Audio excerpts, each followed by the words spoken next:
Okay, good morning everyone. My audible?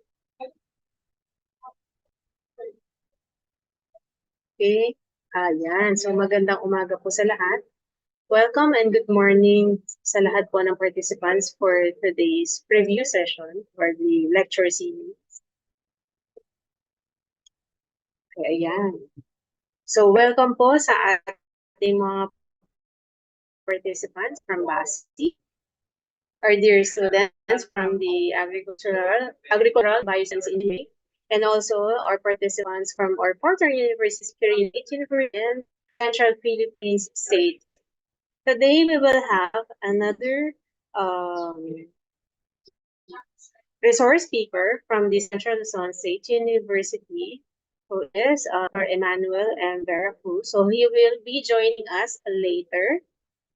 But before that, meron siyang iniwan na lifelong this the participants ay itatake. So, ang gagawin natin, ang ating technical support, who is Ma'am Sophia May Mariano, will be sharing you slides, and then ang gagawin po ay sasagutan ninyo sa inyong yellow paper. May yellow paper naman po, ate? Thumbs up po if yes.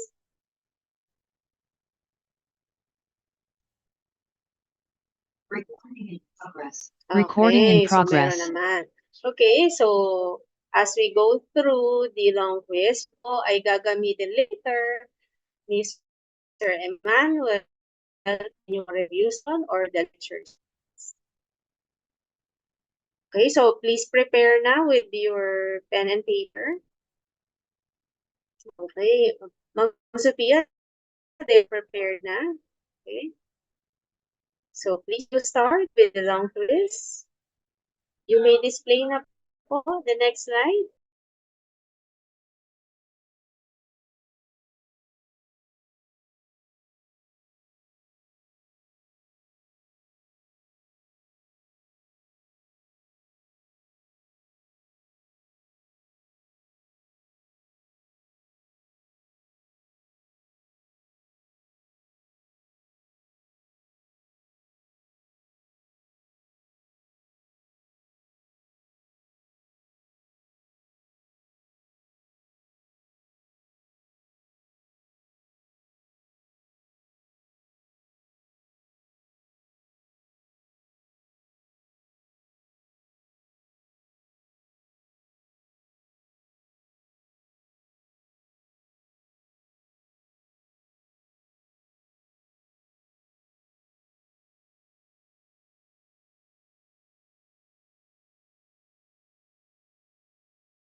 Mas ngayon, wala gamit.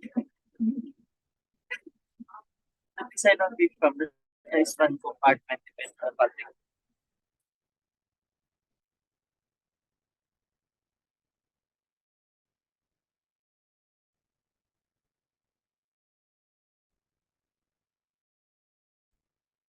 Okay.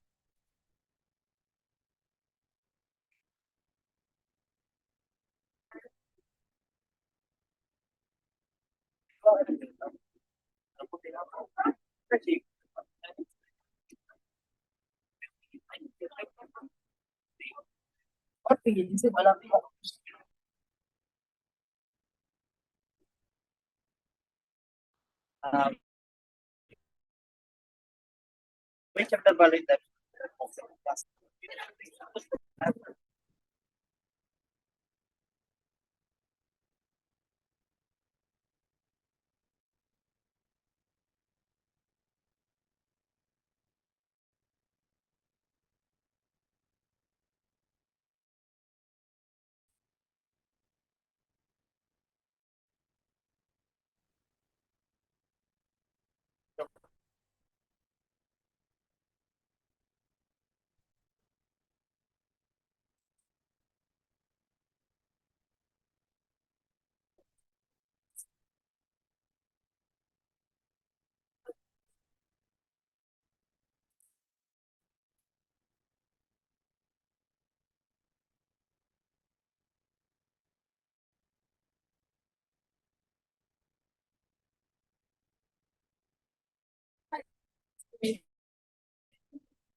Mag-react na lang po kayo ng like button kapag next question.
May nakabusta na question.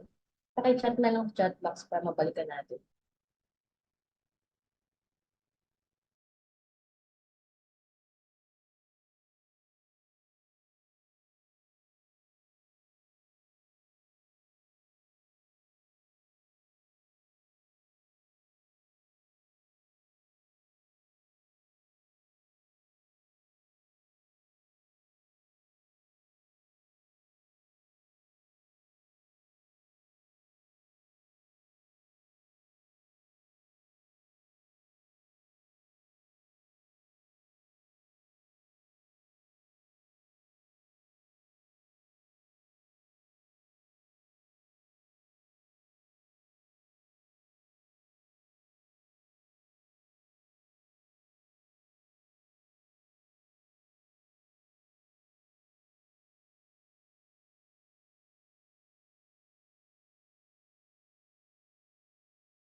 Okay, so lahat po ay nakatapos na sa pagsagot doon sa long quiz.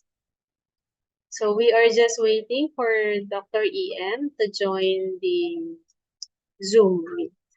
Ano po? So are there any, ano pa po, nalagpasan na mga kailangan nyo pang sagutan? Just inform us via chat para po maibalik po doon. Okay, thank you. Okay, we will wait lang po for our speaker po.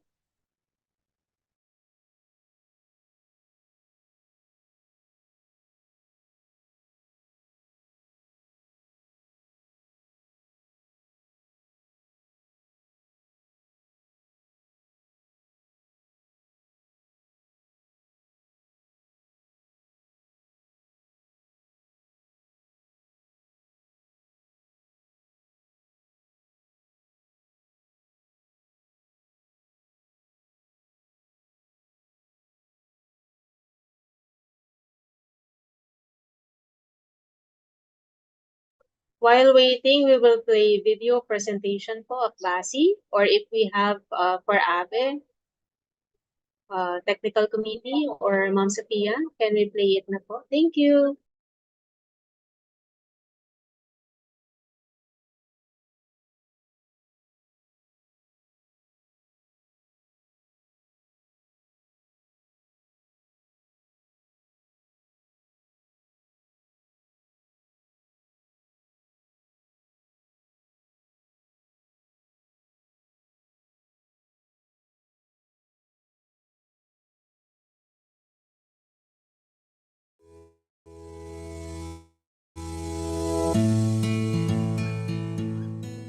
Bulacan Agricultural State College envisions to become a globally engaged higher education institution of agriculture and allied disciplines.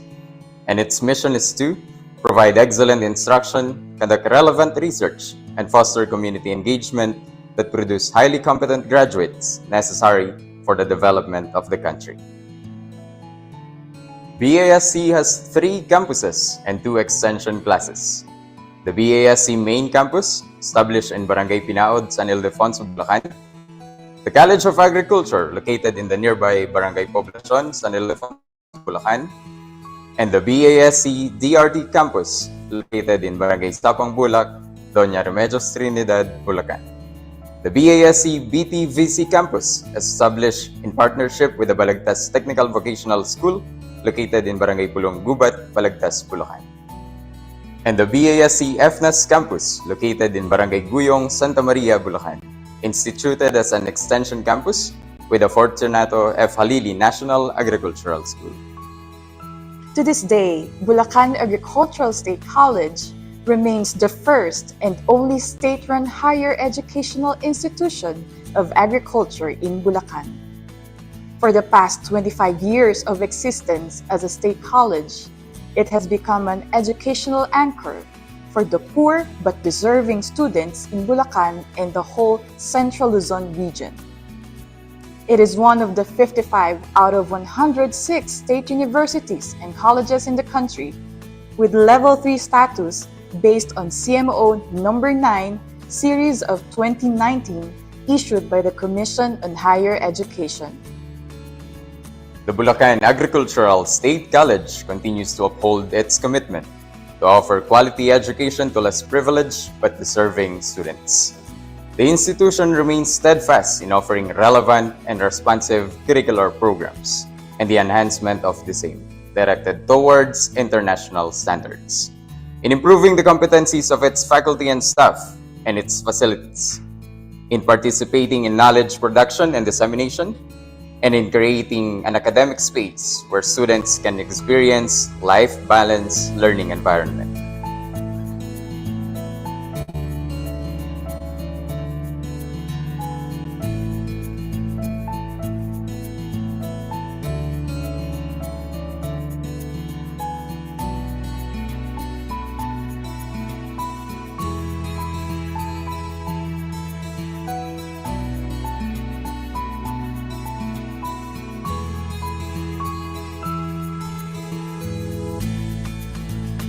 Bilang isang pampublikong dalubhasaan kung saan libre ang matrikula, prioridad ng BASC na makapagbigay ng dekalidad na edukasyon para sa aming mga estudyante.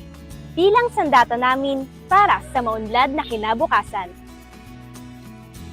Nakatuon ang BSc sa pagpapaunlad ng mga kursong inihahain nito upang makasabay sa kahusayan ng mga mas malalaking universidad dito sa Rehiyon 3 sa bansa maging sa ibayong dagat.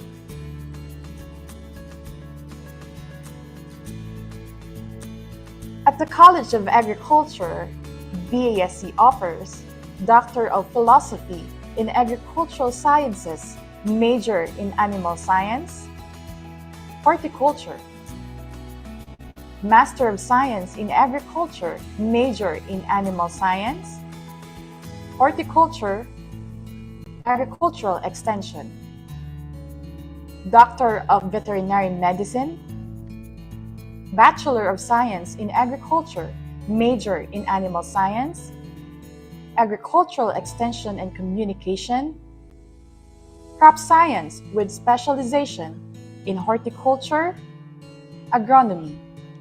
Hinahasa kami sa larangan ng agrikultura at veterinary medicine ng may partikular na atensyon sa pagpapahalaga at pangangalaga sa kalikasan. Dito sa College of Agriculture, sinisiguro ng BASC na ang aming kakayahan ay maging kapaki-pakinabang sa komunidad at lipunan. The BASC Doña Remedios Trinidad Campus was established in 2005. The program Bachelor of Science in Agroforestry is unique in this campus. In addition, Bachelor of Elementary Education is also offered at the BASC DRT campus. Sa pagkatatag ng Bulacan Agricultural State College, Doña Remedios Trinidad Campus noong 2005, nabigyan kami ng pagkakataong makapag-aral at magkaroon ng magandang kinabukasan.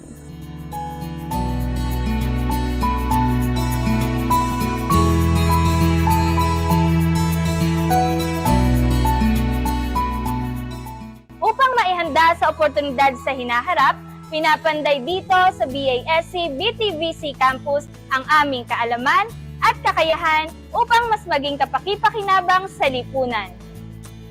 Established in 2011, the BASC Balagtas Technical Vocational College, or BTVC Extension Campus, offers Bachelor of Science in Agriculture, majoring crop science, Bachelor of Elementary Education, and the Bachelor of Science in Information Technology. The BASC Fortunato F. Halili National Agricultural School Extension Campus was established in 2020.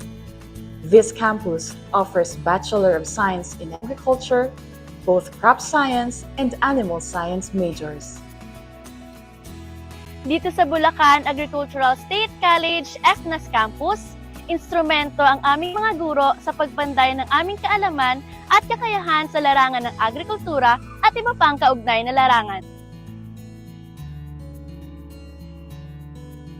Dito sa Institute of Management, adhikain ng BASC na sa pamamagitan ng aming kaalaman at kasanayan ay makasunod kami sa lahat ng iiral na kalakaran sa larangan ng Agribusiness Management, Business Administration at Hospitality Management.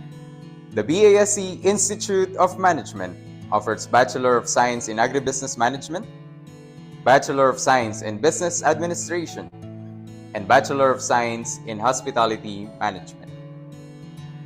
Bilang karagdagan sa mga kaalamang natututunan namin mula sa libro at sa apat na sulok ng silid-aralan, nakakakuha din kami ng karunungan mula sa iba't ibang pang-akademikong gawain sa loob at labas ng aming kolehiyo.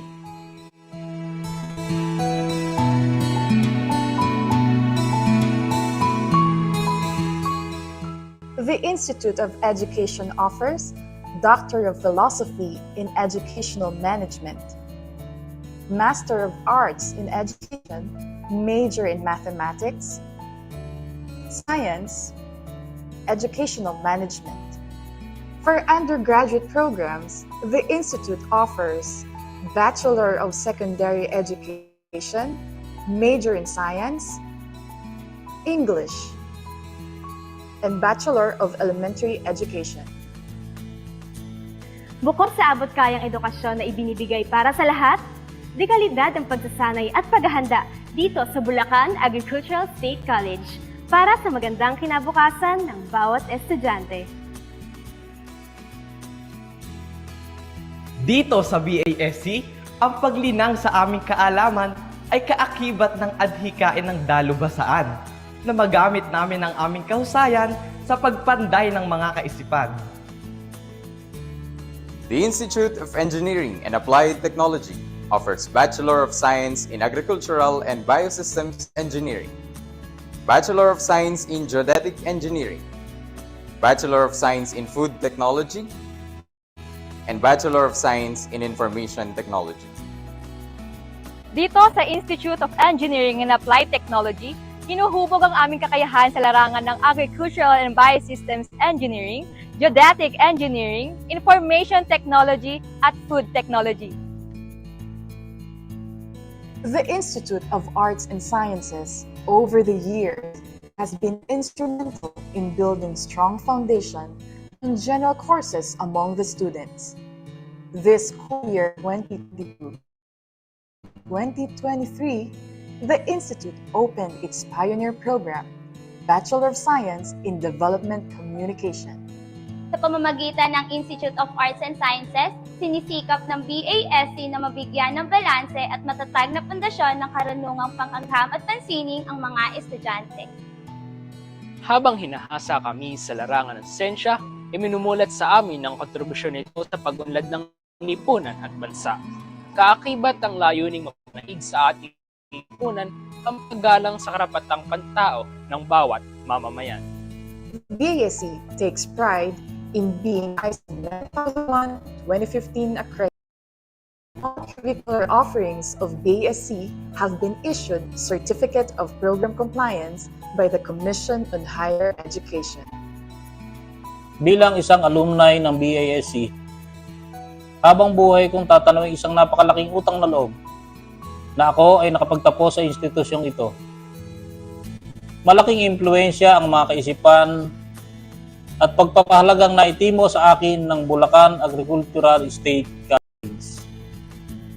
Napakalaking biyaya talaga sa akin ang BASI, Monso, Bulacan, dahil dito natuto ako at umunlad ang aking kaisipan. May pagmamalaki ko ang BASI ay isa sa pinakamagaling na paaralan dahil dito ako nag-aral mula sekundarya sa college hanggang sa aking pagiging Doctor of Philosophy in Education. It is where I was founded. It is where I was molded. Kung ano man ang narating natin ngayon, ay utang natin sa ating pinanggalingan na eskwelahan, which is the Bulacan Agricultural State College. In fact, during those times, it was only a Bulacan Agricultural School. So, those experiences, alam na ba natin na kung ano man tayong narating natin ngayon, ay wala namang pinagmulan yan, walang pinanggalingan, dahil ang nag-mold sa atin, ang nag-develop sa atin as a person. We gain our knowledge, not only knowledge, physical strength, mental strength, lahat ng foundation niya ay galing sa ating alma mater. One of my fondest memories from the college was the close friendships from my colleagues and even the professional relationship with my professors as our mentors.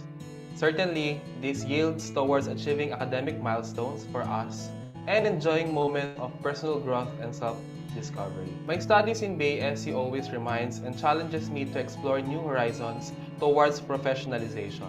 This becomes my driving force to making better and scientific and client-centric decisions and achieve greatness in public service, and ultimately making lasting connections to the people. The BASC plays a very crucial role in shaping our future, and our alma mater could greatly benefit from the support of our alumni and even partners. We are certain that BASC can continue making impacts through your support, so new students can receive the same high-quality education that we did, and later make lasting impact to the society globally.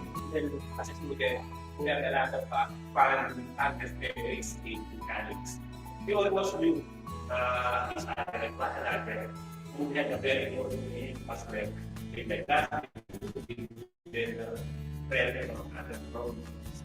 And not basically with our standing, dedicated, and caring faculty professors and faculty with with the thoughtfulness of our members, we were able to acquire the necessary skills and knowledge. Kasi, or would I say, was known even before what is the effective practice. In short, the degree that I have gained from the university, one. And really also that is the degree that's one is part of our I want to know, inaamaman at like a habit, yeah, it's a very providing us.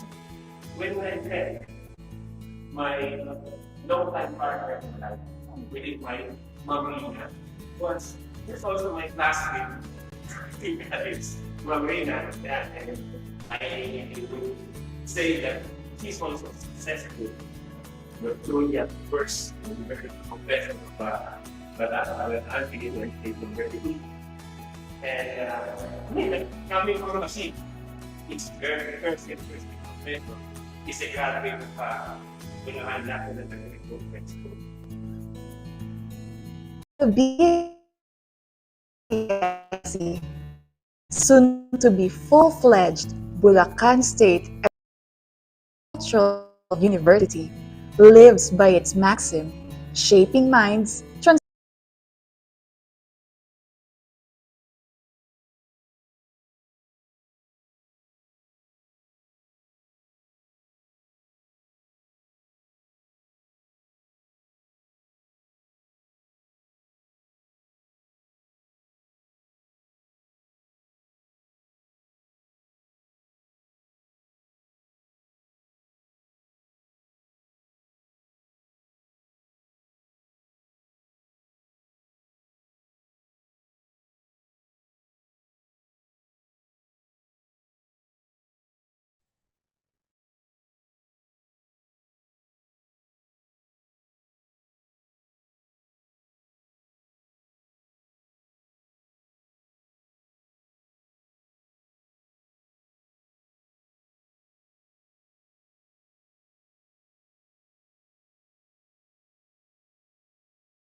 Okay, good morning again.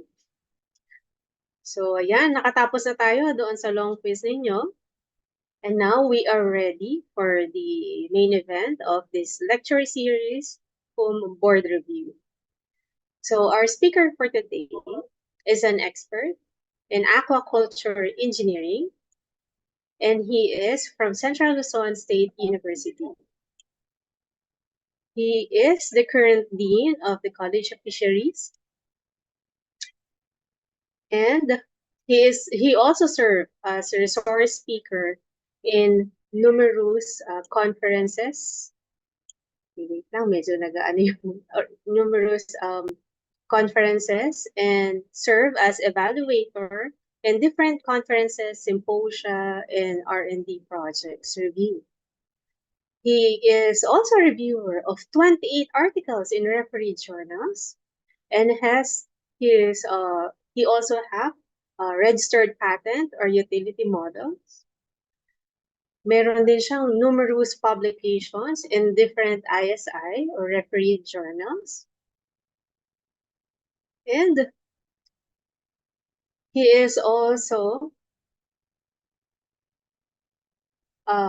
has a supervisory or managerial experience in terms of the different projects and research experiences. And is also received or an honor or receive honors as a student and receive awards or commendations in different conventions and conventions and conferences in international and national, regional, and local events. So, ladies and gentlemen, let us all welcome our speaker for today, Dr. Emmanuel M. Veracruz. Magandang umaga po, sir. Yes, magandang umaga. Thank you very much. Okay, good morning po. Hi, sir. Good morning, good morning. Nakalimutan ko po magpakilala. Ako nga po pala si Michelle M. Cortez. I'm the Dean of the Institute of Engineering and Applied Technology po. Yan, Yes, ma'am. so Thank you. Nice you're meeting you. welcome. Thank you so much. Yeah, okay. I will share with you yung PowerPoint presentation.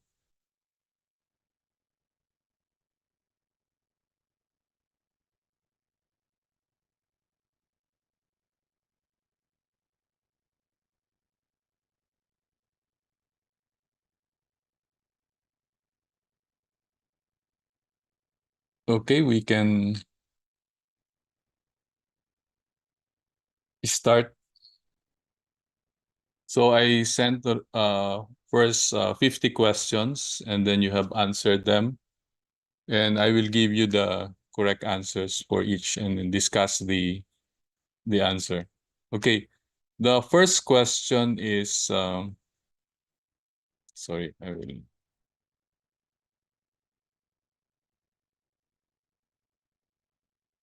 Yan. In selection of site for fish farm construction, the following characteristic of rainfall in the area should be studied except. So we have A, intensity, B, duration, C, direction, D, frequency, and then E, annual distribution. So, pwedeng sumagot yung iba, ano yung pinili?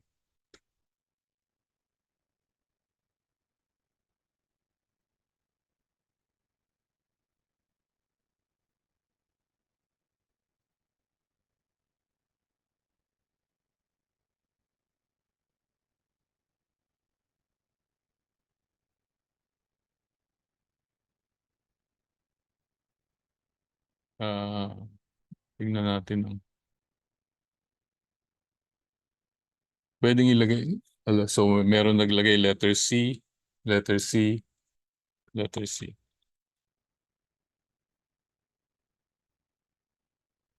Okay,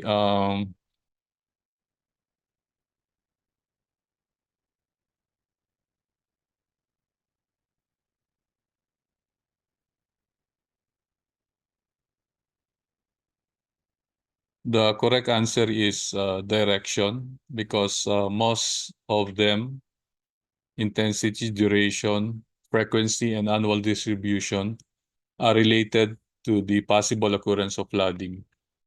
So yung direction ay hindi related sa flooding. Question number 2.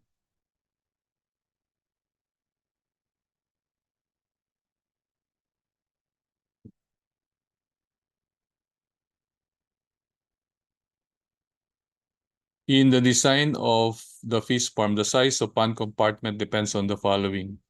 A, management technique. B, quantity of water supply. C, volume of market demand for fish, specific use of the pond, and E, shape of the pond. Ano yung mga answers?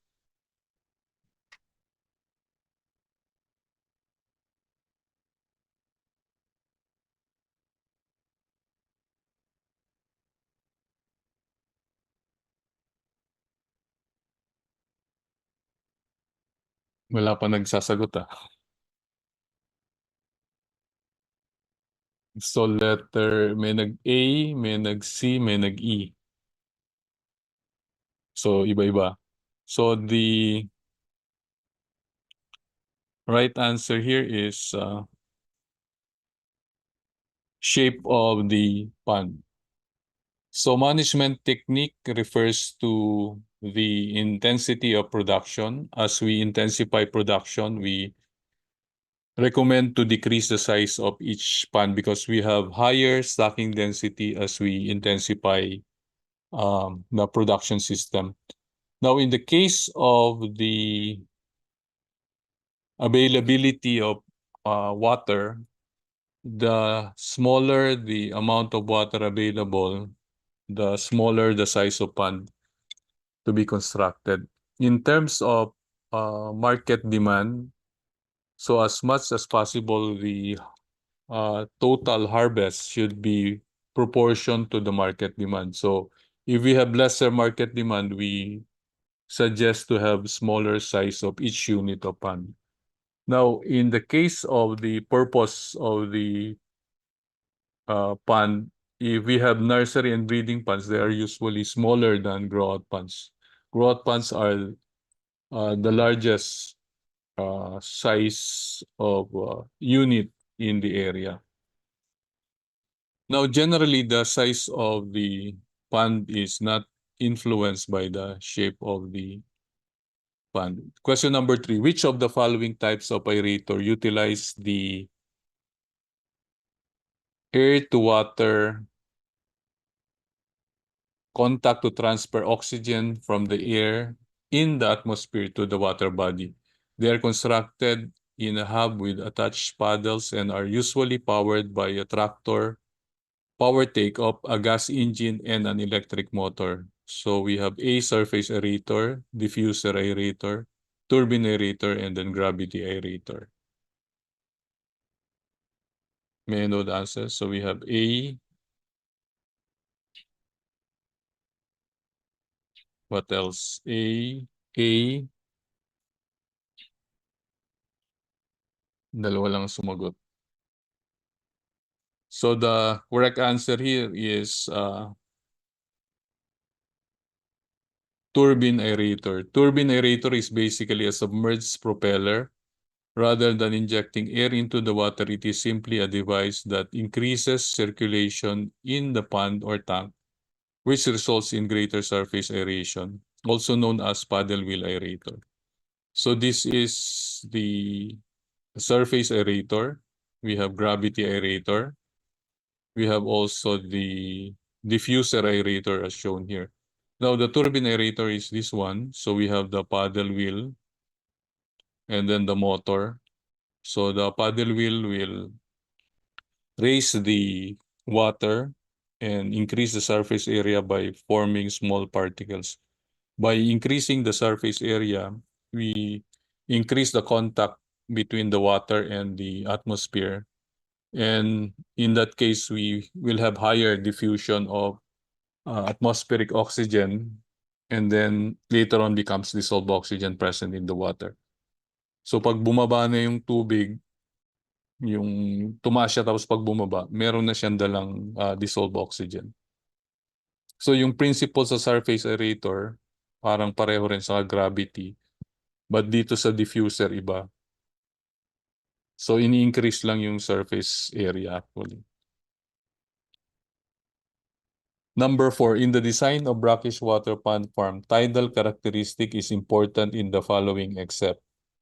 So we have water management manipulation, determination of height of dike, determination of elevation of pond bottom, determination of size of gate opening, and E, estimation of construction costs. So what are your answers?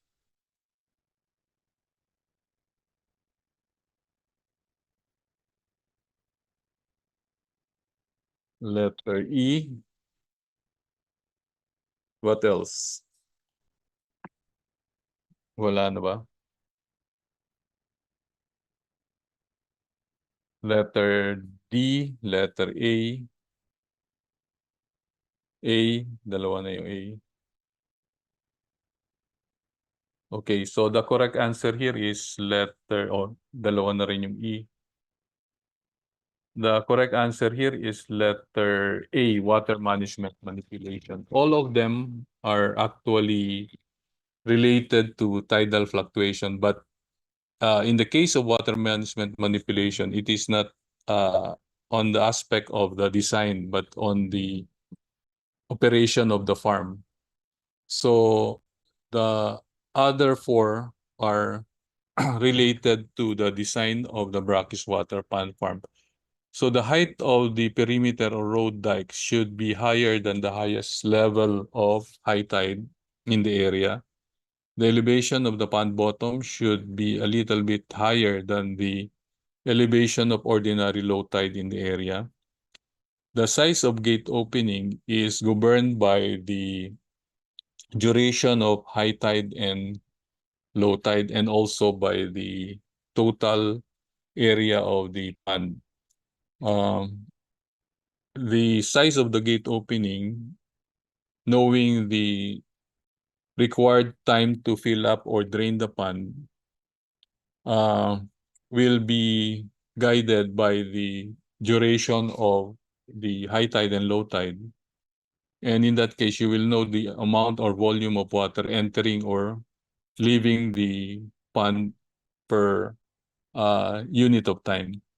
Now, the cost of construction is also influenced by the depth of cut and also the total volume of soil filling the dike. And this, in turn, is influenced by the level of high tide and low tide in relation to the elevation of the land.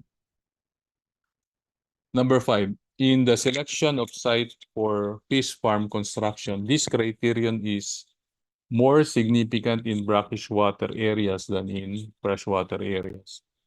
So, what particular criterion? A, accessibility, peace and order condition, soil characteristic, D, topography and elevation of the land, and E, water supply.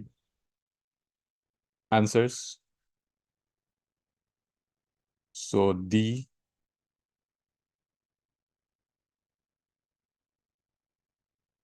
wala na sumunod. So D ang karamihan. O B, E. Okay. So the right answer is topography and elevation of the land.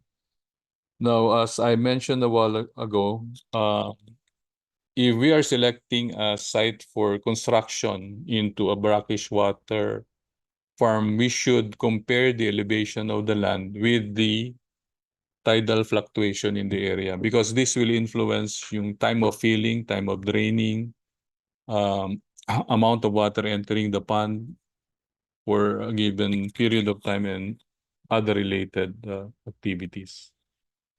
Now, number 6, fish pens are installed in bodies of water with the following characteristic except. So 1, accessible, non-turbid, shallow, less than 3 meters depth, with strong water current, or E, with loamy soil. So except, what are the answers? Ano yung sagot dito?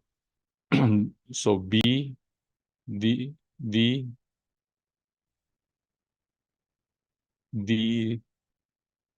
okay, correct.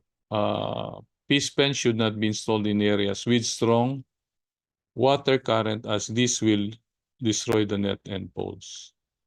Number 7, which tank shape has the characteristic of being self-cleaning and with very good distribution of food?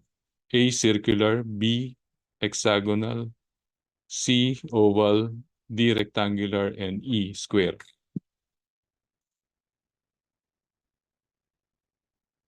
A.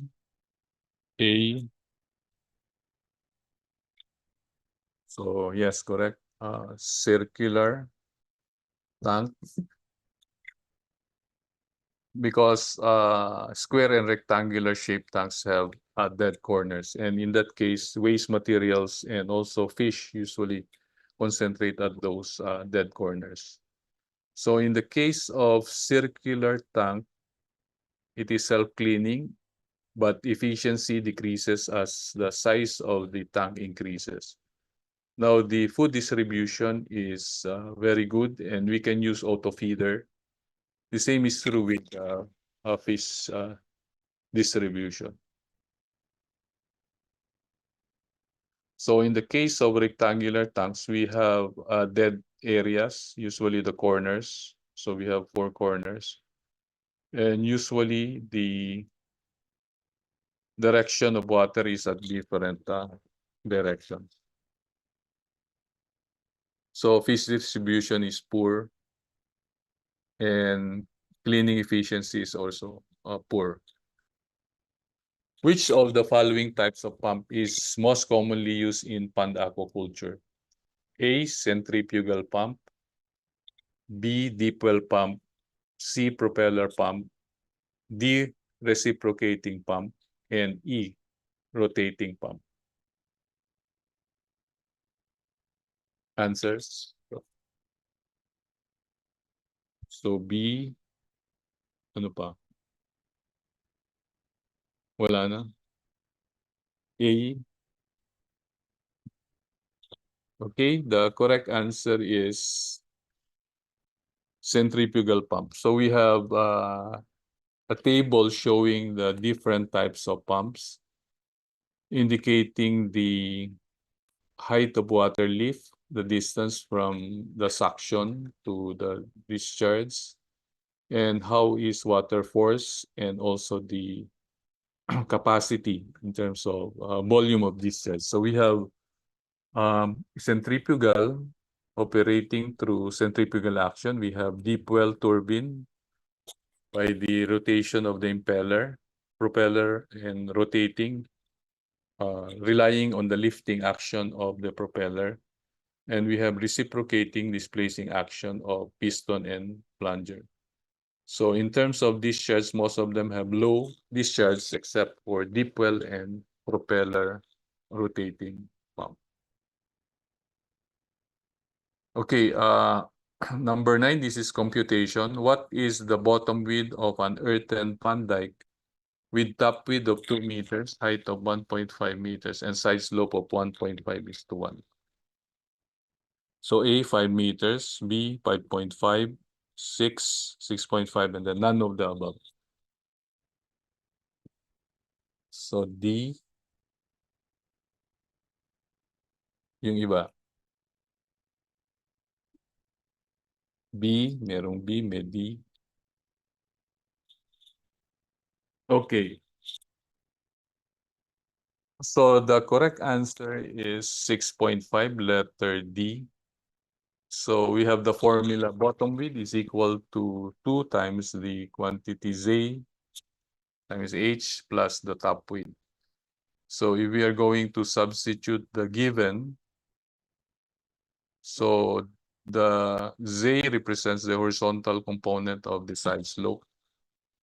So we have 1.5 times 1.5 times 2 plus 2 meters. So we'll have 6.5 meters. So we have top width as shown here in the cross-sectional view of the dike, the height, and then the bottom width, and the side slope at the sloping part of the dike. Number 10, which of the following aquaculture systems is usually consists of rectangular tanks wherein a continuous water flow through is maintained to provide the required level of water quality and which allows animals to be cultured at higher densities? So we have aquaponic system, biofloc system, fish pen, raceway system, recirculating aquaculture system. Okay, what are your answers? Iba-iba.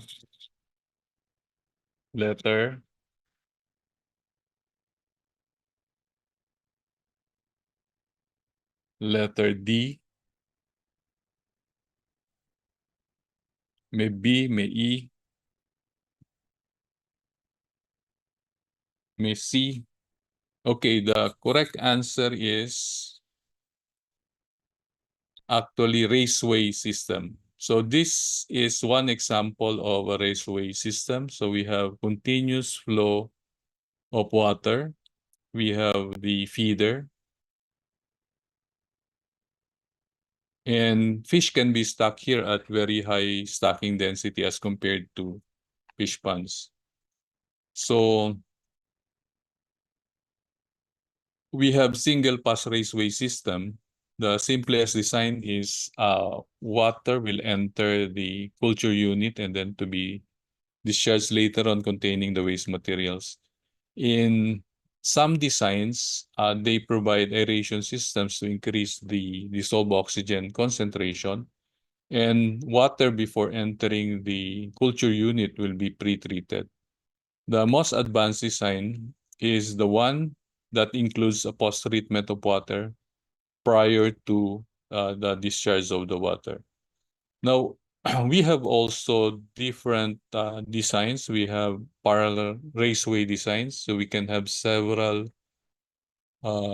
culture units, but water will pass through only per unit once. And we have also what we call as series designs. So we have several culture units in series. So they can be set on flat ground or on sloping ground. So the disadvantage of this one, the last one, is usually as the number of culture unit increases, the quality of water also decreases. Now, in the case of parallel raceway, the disadvantage only is it will use large amount of or large volume of water. So this picture shows several cemented tanks, and you can see the population of the fish. They are stacked at very high density, and this is used for the culture of red tilapia. So this is the parallel raceway system, while this one is the series system.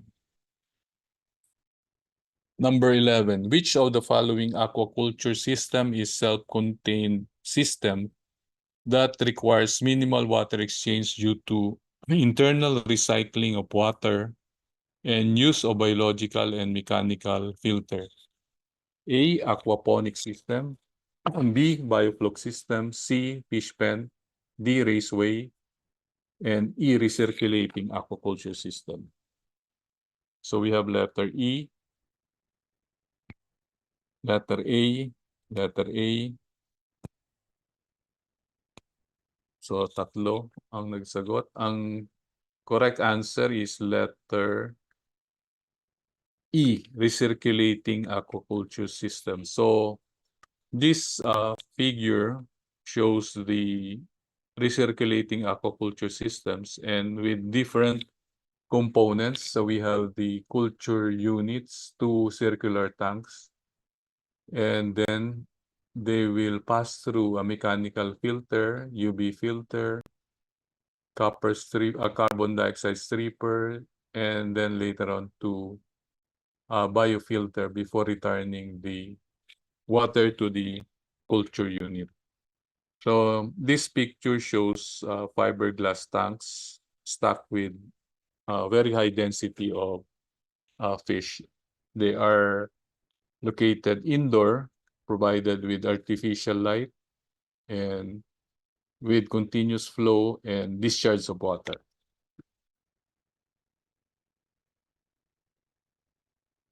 So this figure also shows the important components of the recirculating aquaculture system. So we have primary clarification, removing large particles of waste materials, biological filtration, and then secondary clarification. For biological filtration, it is to remove toxic gases, and then clean water will enter the culture unit. So very small amount of water will be lost per day. So that's the only amount that will be replaced. Number 12, which of the following food production systems combine the conventional aquaculture in tanks with cultivating plants in water in a symbiotic environment? A, aquaponic system. B, biofloc system. C, raceway. And E, recirculating aquaculture system. So A, A, okay. So madali lang ito kasi common na ito ngayon. So aquaponic system. So we have here example of aquaponic system designed by Bureau of Fisheries and Aquatic Resources. We can culture tilapia and catfish here. And then we can also culture lettuce, representing the vegetable or crop. So wastewater coming from the fiberglass tank will be transferred to these pipes where the lettuce are cultured, and they will utilize the nutrients from the waste material. So we have submersible pump here, solar powered, and by gravity, water will return to the fish culture unit. At the same time, will be aerated through the principle of gravity aerator.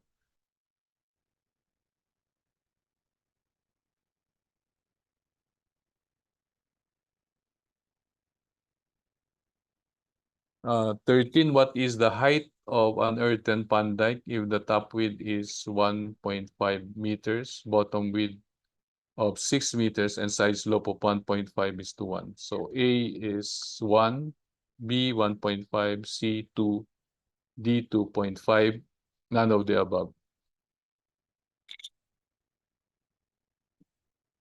So B, what else?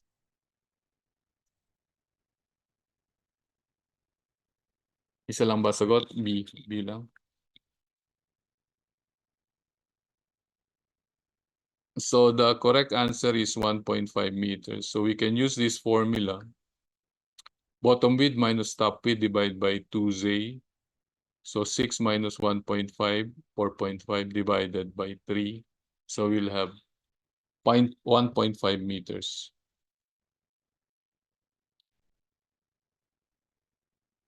Which of the following aquaculture unit system is a fixed net enclosure in which the bottom is the bed of the water body? Fish cage, fish pen, hapa, offshore cage. So fish pen, B, fish pen. Okay, the correct answer is fish pen. So in the case of the fish pen, we have the netting materials submerged at the bottom with sinkers also.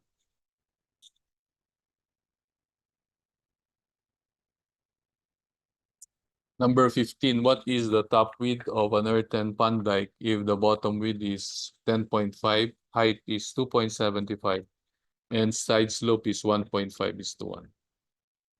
So 2, 2.25, 2.5, 2.75, none of the above. B, what else? Wala na sumagot na iba. Ayun, A.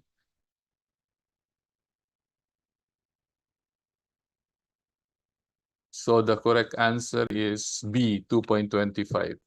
So we have this formula, top width is equal to bottom width minus itong quantity 2 times AH. So 10.5 minus 2 times 1.5 times 2.75. So 10.5 minus 8.25 equals 2.25 meters.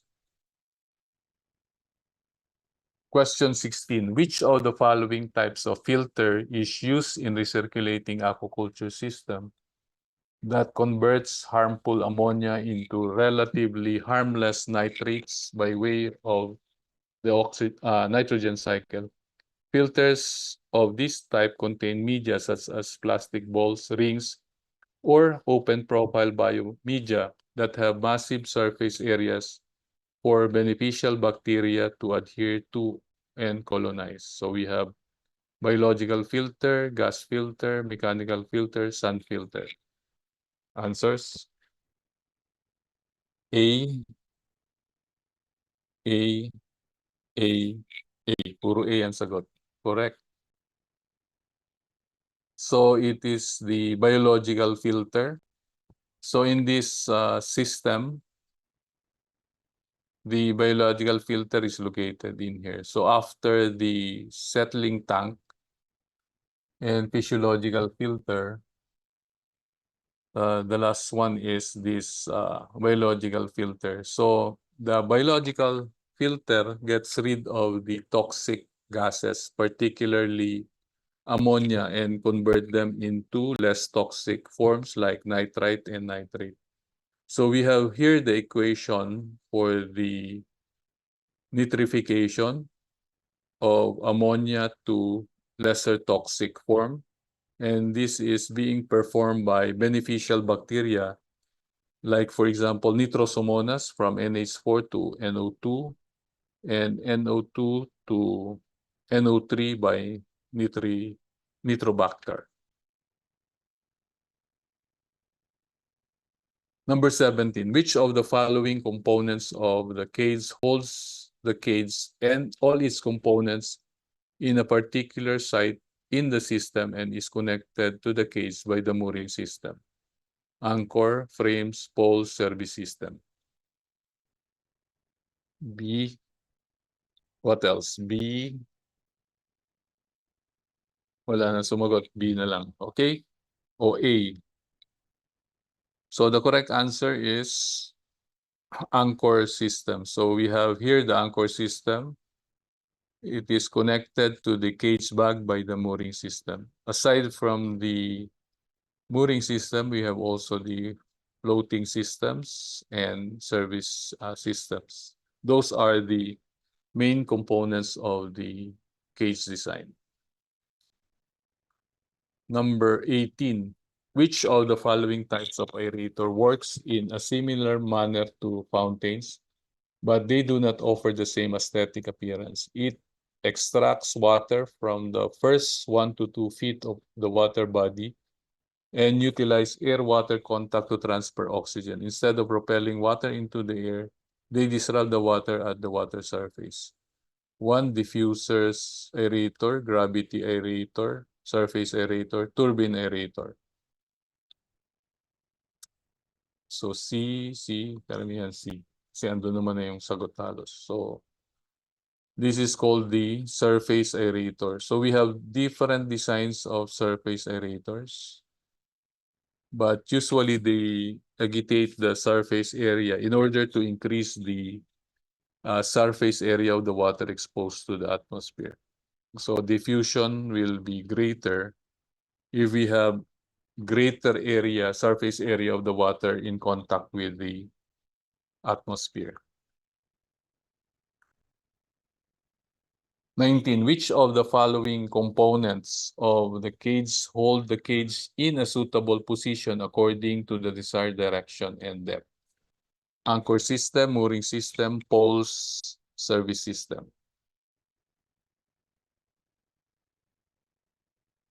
Answers: B, mooring system. Okay, correct, mooring system.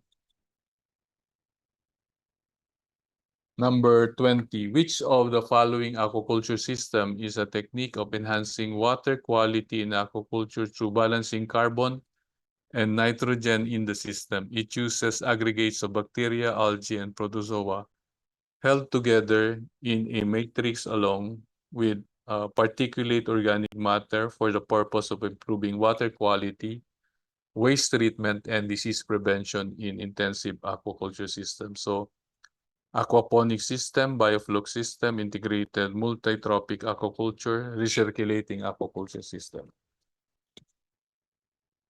B. Okay, so B, D. Karamihan is, may D ulit. So the correct answer here is letter B, bioflux system. So if you will see this picture, you can see that the color of the water is brown. So this is more recent compared to recirculating aquaculture system. So this was developed because of the idea of how can we reduce the filtration of the water in order to still provide the ideal environment for the cultured species. So we limit the water exchange, but in order to provide ideal environment for the fish, we provide the ideal condition for bacteria to grow. So if we limit water exchange, we let the organic residues coming from the waste of the fish to accumulate. That's why giving the color of brown. But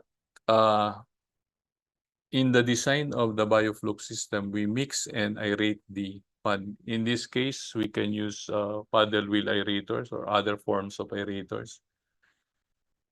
And by providing ideal condition for bacteria, Like for example, we will have the carbon to nitrogen ratio greater than 10:1. If you're going to read some literature, some of them are having 16:1, 19:1. It depends on the species of fish being cultured.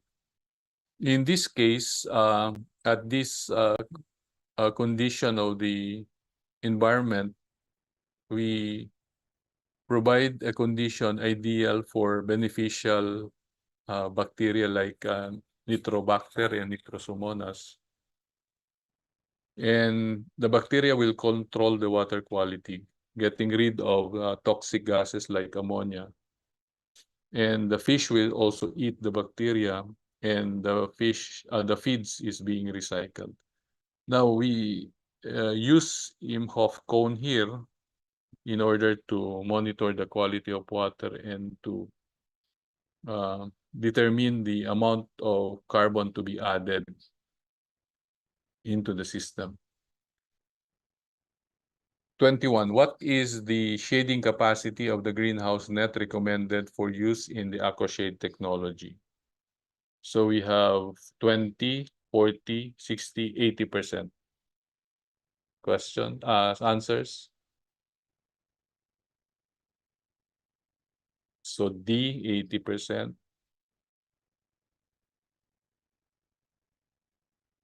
May sumagot na C, may dumagot na D. The correct answer is 40%. So this is an example of the aquashade design. This is the type of greenhouse net use. We can also use 80%, but the cost will be higher. You can use also 60%, but the cost will be higher. So the one recommended is 40% shading capacity. What do you call the structure set to protect the main enclosure in the fish pen from floating debris and forces of nature? A, barrier, B, net protector, C, trap, and D, service structure. Answers? Letter A, letter A, letter A. So, correct, letter A, we call that the barrier. So it is set 10 to 15 meters away from the main enclosure. 23. What is the aquaculture unit which is enclosed in all sides and bottom with mesh material that secures the fish inside while allowing relatively free water exchange? Fish cage, fish pen, hapa, raceway. Okay, answers?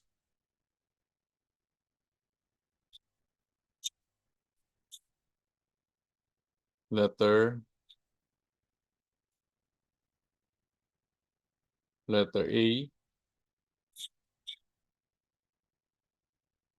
Okay, fish cage. So we have simple floating cages. We have different shapes of cages: circular, rectangular, square. And these simple floating cages usually are used in freshwater bodies of water, like in the case of reservoir, lakes,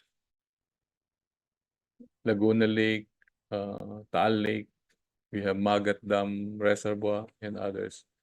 And we have also what we call as offshore fixed cages, which we can install in open waters in the marine environment.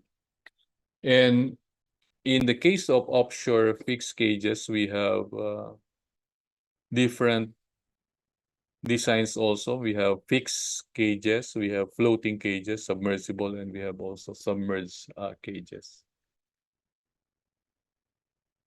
Number 24. What is the technology which involves the installation of netting material over the pond to reduce the water temperature and makes it favorable for breeding and increasing tilapia production? Aquashade technology, biofluke, biotechnology, HAPA-based seed production technology. Answers? So A, correct. Wala nang sumunod. So, ang sagot is Aquashade Technology. So we have different designs. We can use different frames, but the same type of netting material. So with this one is GI pipe, GI wire, bamboo pole GI wire, and this one is entirely, the frame is entirely made of GI pipes. 25. In selecting a site for development into a fish farm, the condition of the watershed of the site should be evaluated. The following characteristics of the watershed should be evaluated, except land area, load-bearing capacity, slope of the land, and D, vegetation. Answers. So D, vegetation. D,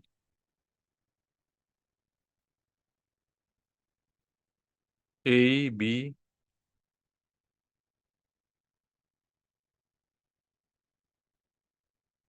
so different. A, B. Okay, the correct answer is load-bearing capacity.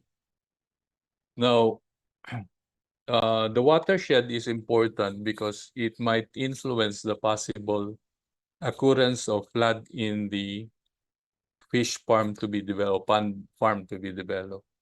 Now, land area, slope of the land, and type of vegetation of the watershed will influence the amount of water coming from the rainfall that will enter the fish farm and may result to flooding. Now, the load-bearing capacity of the watershed will not contribute on the possible occurrence of flooding in the area. So when we talk about watershed, it is the area surrounding the fish farm in which water will be directed to the pond farm. 26. Which of the following filter system is used in the recirculating aquaculture system that plays a crucial role in allowing suspended solids to settle out or trap suspended particles on the surface or within the filter before the water moves on to other filter systems? So we have a biological filtration system, chemical filtration system, mechanical filtration system, primary clarification system, E, C, and D. Answers: E, E. Okay, correct. We have letter E. So we have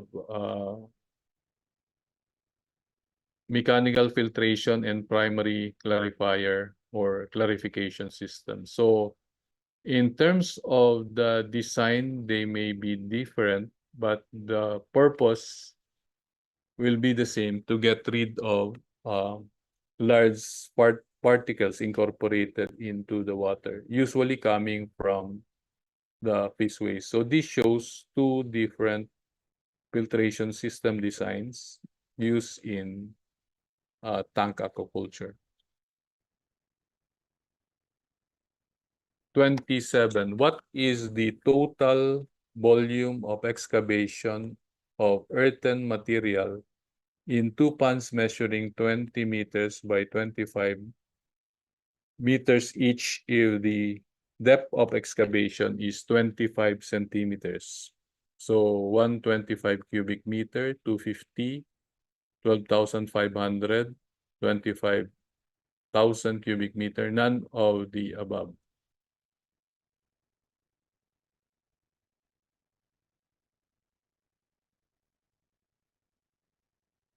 So C.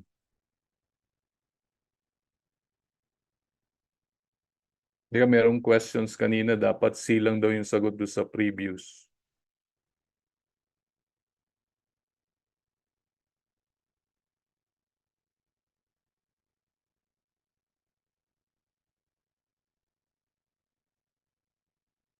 So, ang nakalagay kasi rito, settle out or trap So pag sinabi nating settle out, yan yung mga primary clarification system. Pag sinabi nating trap, ito yung mga mechanical. So we can use even yung mga sand filters. So kaya magiging sagot dito is C and D for question 26. Now, 27, ano yung sagot ng karamihan? C.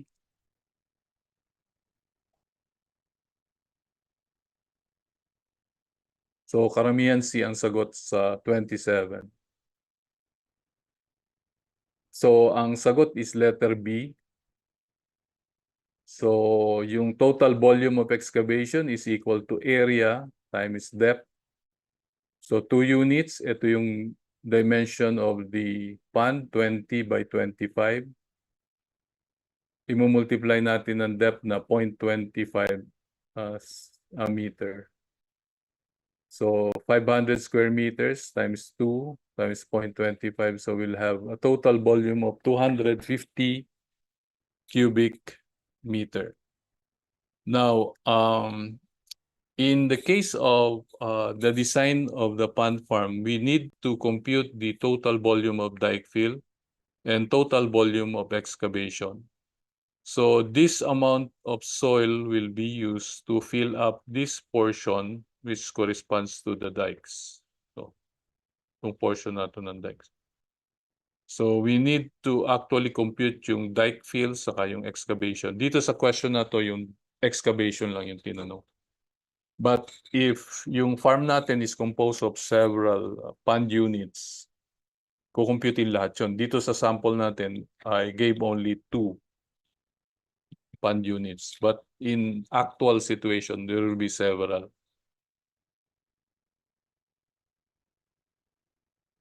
So 28, which of the following is a recent culture system strategy which concentrate fed fish in cells within a pond and provide them with constant water circulation to maintain optimal water quality and to improve feeding management?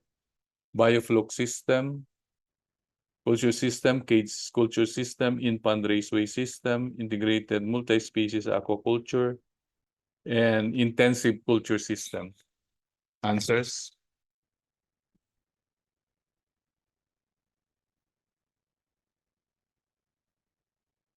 Letter C.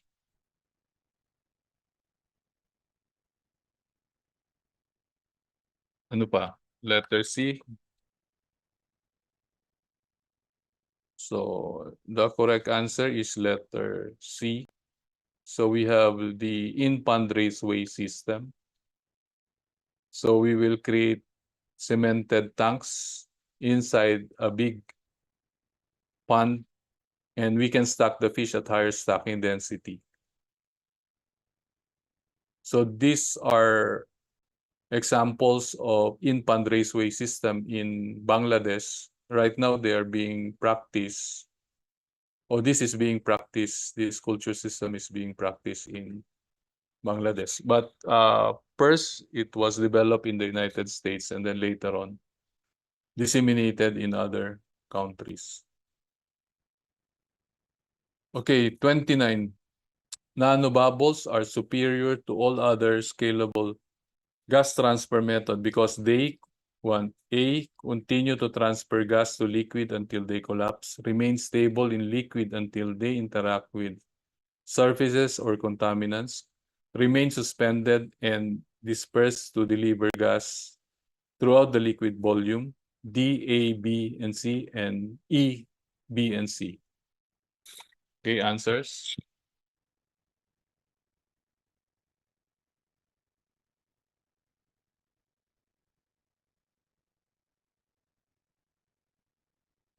Letter C. Ano pa?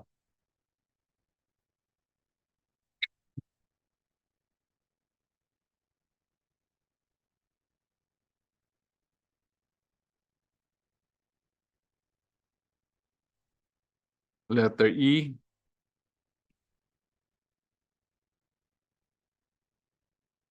So dalawa lang sumagot, E and C.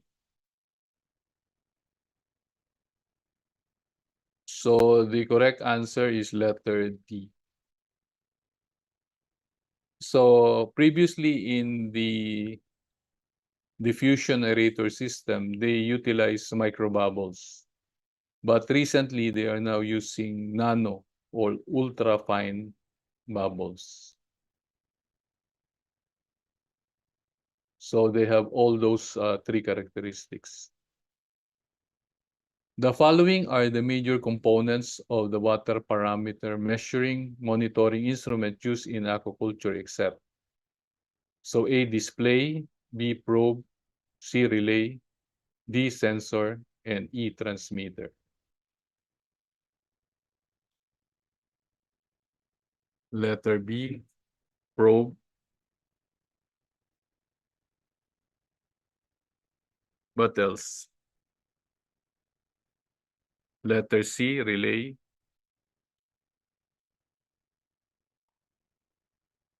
Okay, the correct answer is relay. So we have the main components. We have the measuring sensor or probe, the transmitter, and then the last one will be the display.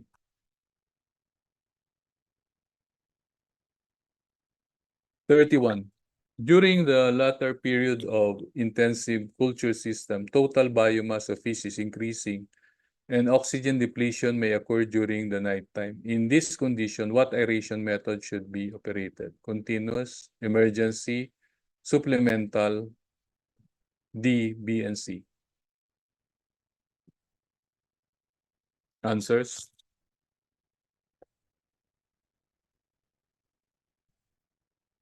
Letter D, letter A, letter D. Okay, the correct answer will be, oh, so the correct answer is supplemental. So as we increase the biomass of fish, so the oxygen demand will be greater. So at the later part of the culture system, we have very high fish biomass. And in some cases, the amount of oxygen will be reaching near zero during the nighttime. So in that case, we will have supplemental aeration system in which the aerators will be operated during the nighttime. Now, if we say continuous, it will be operating 24 hours. Now, in the case of emergency, this is only during time, for example, we have cloudy weather where the production of oxygen will be very low due to photosynthesis. So we can have what we call as emergency aeration system. Now, what are the natural sources of dissolved oxygen in the aquatic ecosystem? Aeration system, aquatic plants through photosynthesis, diffusion of oxygen from atmosphere, A and C, B and C. Answers?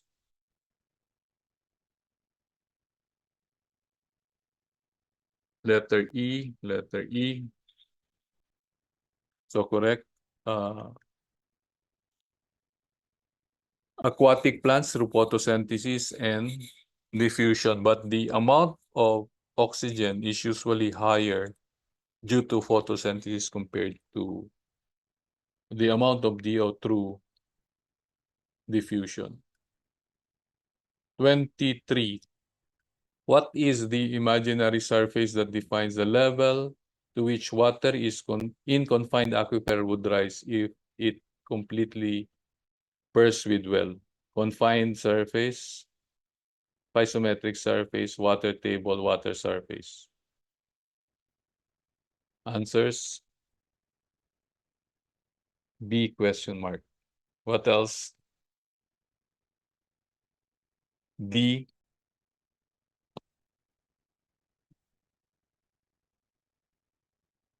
So dalawa lang, B and D.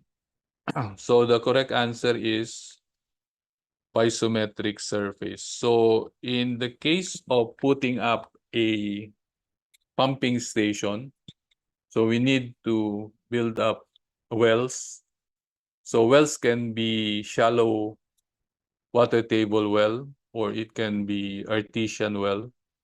In the case of artesian well, we are getting water from confined aquifer, and the imaginary surface or elevation where water will rise from the confined aquifer is called the piezometric surface.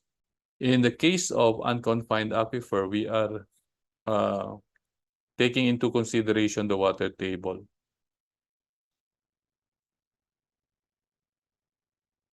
What is the side slope of a dike if the bottom width is 15 meters, top width of 2.3 meters, and height of 3.175 meters? So 1:1, 1.5:1, 2:1, 2.5:1. None of the above. Answers, letter C, 2:1. Some other answers? C na lang ba? So the correct answer is 2:1. So Z is equal to bottom width minus top width divided by 2H. So we'll have 12.7 divided by 6.35 meters. So we'll have 2 Z value. So the side slope will be 2:1. 35. What is the process of removing air in the suction line of the water pump? It is done by filling the suction line with liquid, which replaces the air in the suction line.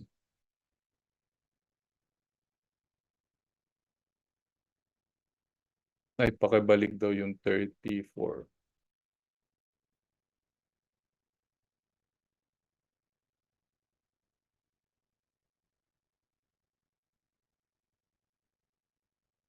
So ayan, ang given is 15 meters, 2.3 saka 1.75. Okay? So ito naman yung magpipilian, air removal, filling, priming, vacuuming. So what's the answer? 35.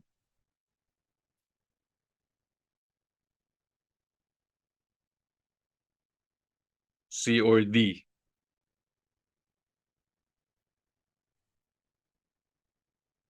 B.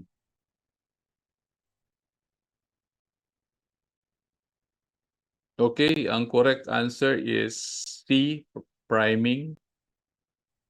So, yung pag binubusan natin ng tubig yung bago umpisahan, yun yung tinatawag na priming. But there are some pumps na designed to be automatically self-priming. Ibig sabihin, hindi mo nabubusan, ipindutin na lang yung switch, aanda na siya kaagad. Yung hindi self-priming, pag ini-start mo na walang tubig yung nandun, hindi siya lift ng tubig kasi kailangan mapuno muna yung pump. What is the electronic device in equipment used in monitoring water quality parameters that measures changes in a physical quality, like light or temperature? A, chips, B, diode, C, emitter, D, sensor.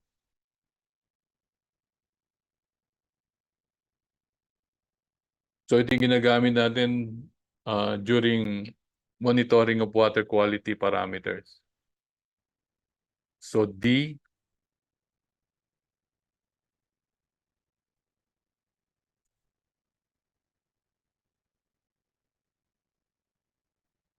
C, dalawa lang, D and C. So actually sensor, it's also called transducers, convert physical phenomena into electrical signals. So usually yan yung nilulubog natin sa tubig.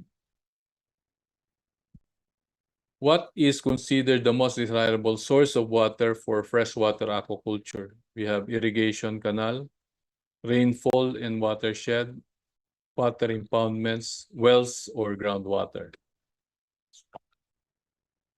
Answers? Letter B, rainfall and watershed.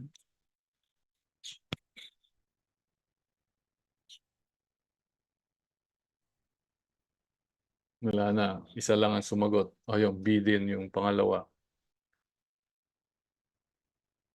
Okay. The most desirable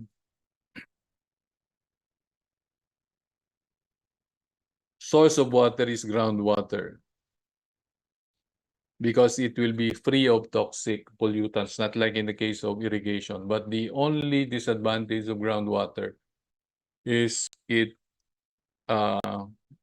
demands additional costs, especially kung ipapampa natin yung tubig. Saka gagawa pa tayo ng well. 38. Which of the following portions of the fish farm has the lowest elevation? Drainage canal bottom, pond bottom, supply canal bottom, top of the dike.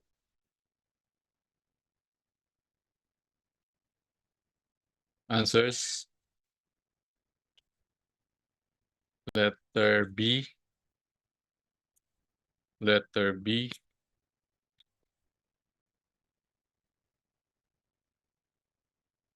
Wala nang susunod. B ba lahat? Okay, the correct answer is drainage canal bottom. So if we are preparing yung elevation plan, it shows the relationship of